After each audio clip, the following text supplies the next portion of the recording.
안녕하세요. 경희서당의 강경희입니다. 오늘은 같은 한자가 들어가면 같은 발음을 하면서 같은 해석들을 좀 하는 자를 배우시겠는데요. 오늘은 도끼근이 들어간 한자를 배우시겠습니다. 도끼근이 들어가는 한자들은 근발음과 흔발음과 기발음을 하는 경우가 좀 있습니다. 한번 유심히 보시겠습니다. 이 도끼 근자라고 하는 것은 도끼 모양을 본뜬 한자인데요. 이 도끼 근만 쓰는 게 아니라 무게 단위 근으로도 쓰는 한자가 되겠습니다. 그래서 여러분 고기 살 때 600g인데 600g을 한 근이라고 표현해서 지금도 그램 숫자 단위로 달라고 하지 않고 고기 한 근 주세요, 뭐 몇 근 주세요 이렇게 표현하시잖아요. 그래서 한 근이 600g 정도 되거든요. 무게 단위 근이라는 뜻이 있고요.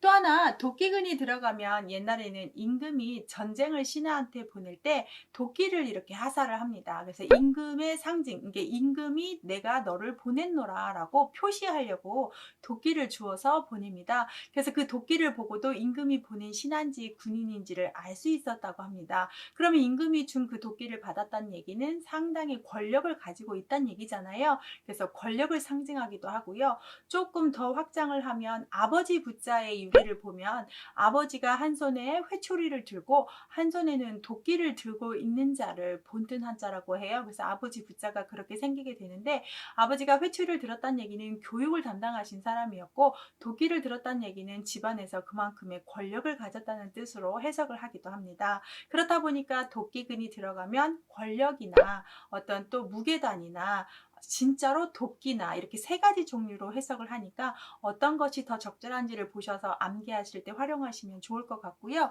첫 번째 한자를 보면 가까울 근자를 보시는데, 이 가까울 근자에 표현되는 이 한자는 시험시험 갈착이라고 해서 움직인다는 부수라고 익히 말씀드렸고, 도끼 근자를 쓰게 되는데 여기서는 도끼로 뭔가를 한다는 표현보다는 옛날에 무게를 달았을 때 썼던 저울추 모양이 도끼 모양이었다고 표현하셔도 되고, 그게 아니라 아까 도끼근이 무게단이라고 했잖아요. 그래서 무게 단위를 다는데 점점점 추 가까이로 뭐가 좀 다가오다 해서 저울질할 때 추가 가까이 다가와서 무게를 더 정확하게 해주다, 눈금이 새겨지다 이런 식으로 해서 추가 가까워진다 라고 해서 무게 단위를 표현할 수 있는 도끼로 해석하기도 합니다.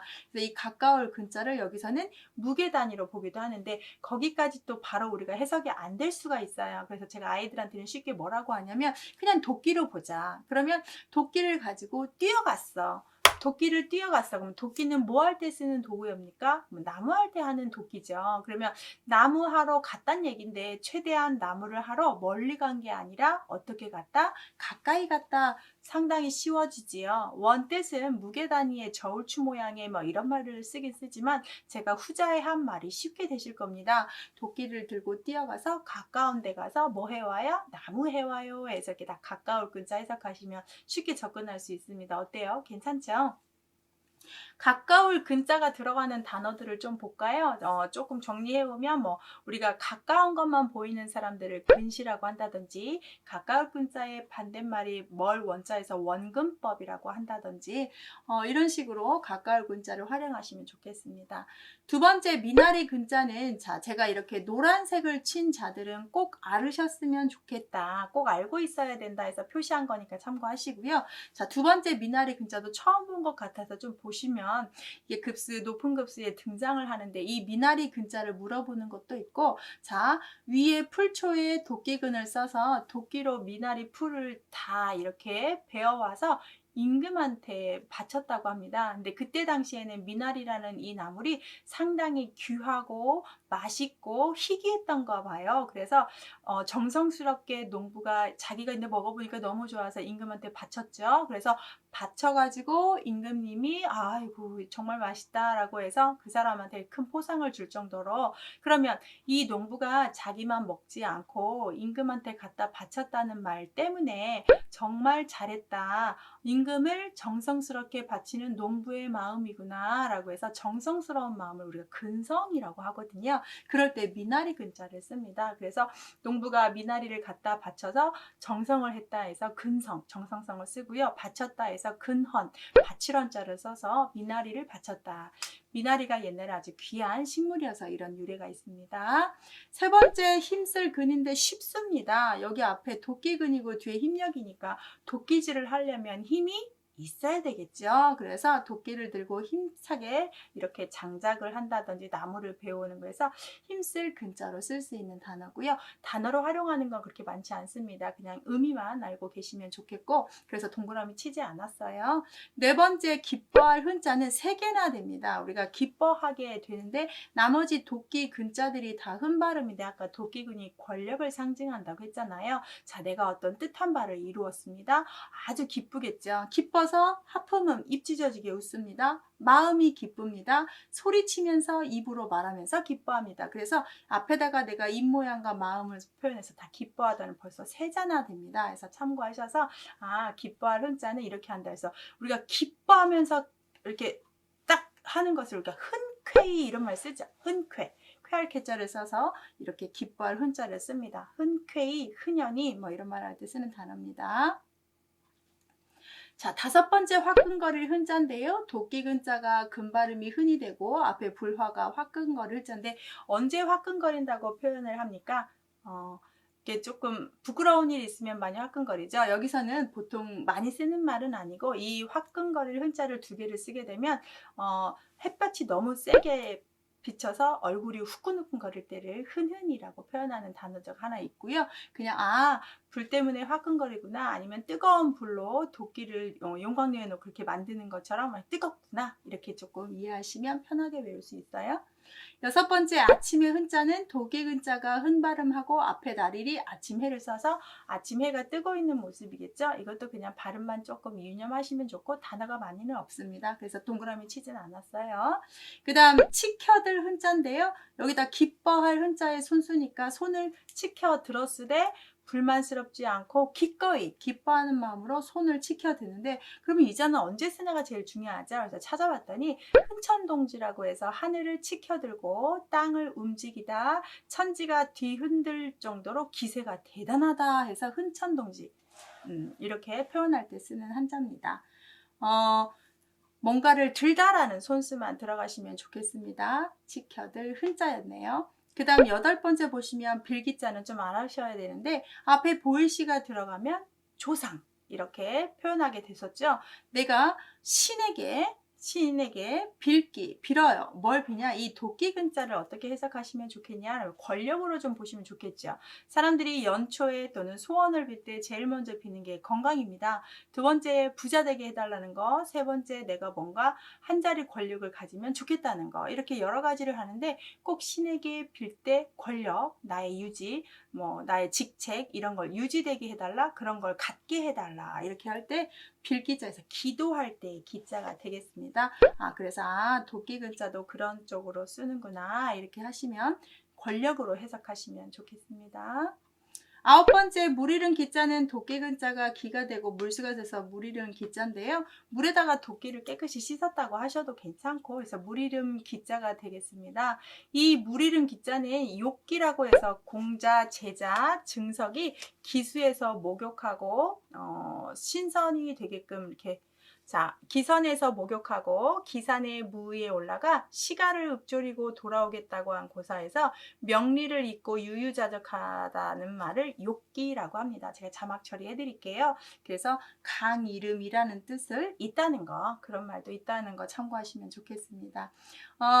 중국 강 이름 할 때 많이 읽기가 나오는데 도끼 근자를 근발음 해가지고 오답률이 나와서 제가 좀 체크를 해놨어요. 읽기는 꼭 잘 하셔야 되기 때문에. 열 번째 경기기는 우리가 보통 경기기 이렇게 안 쓰고 그 몇 기자에 받전 들어가는 경기기를 쓰시죠.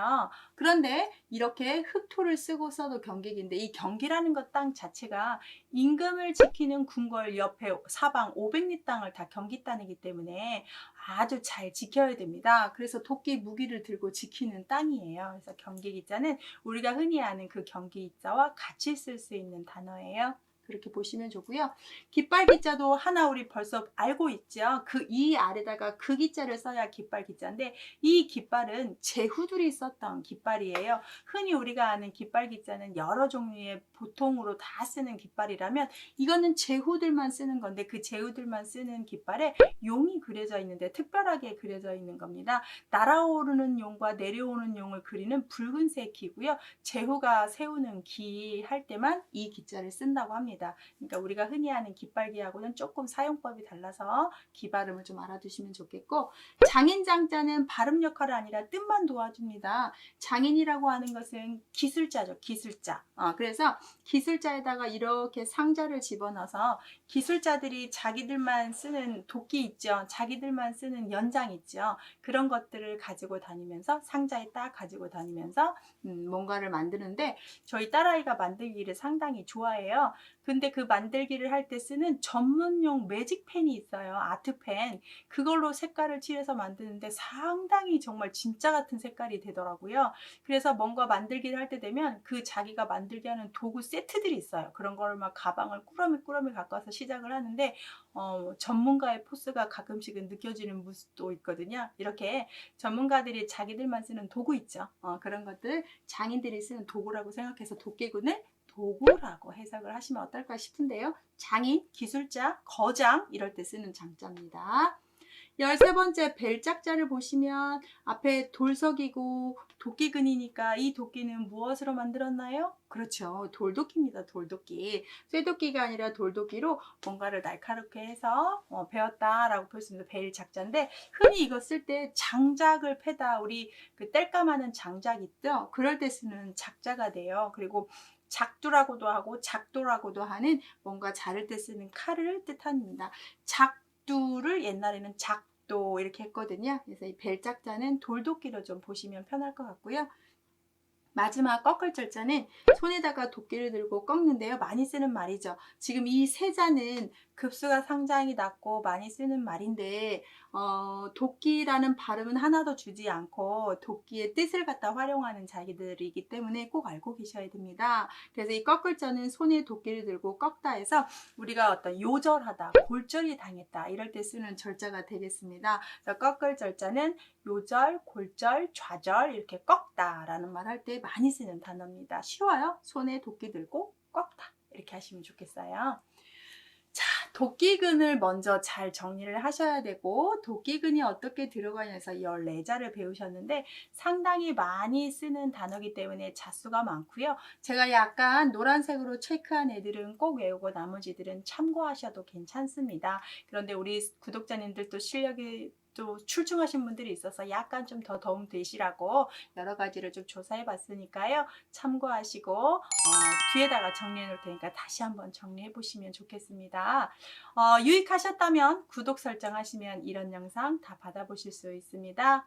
시청해 주셔서 감사합니다.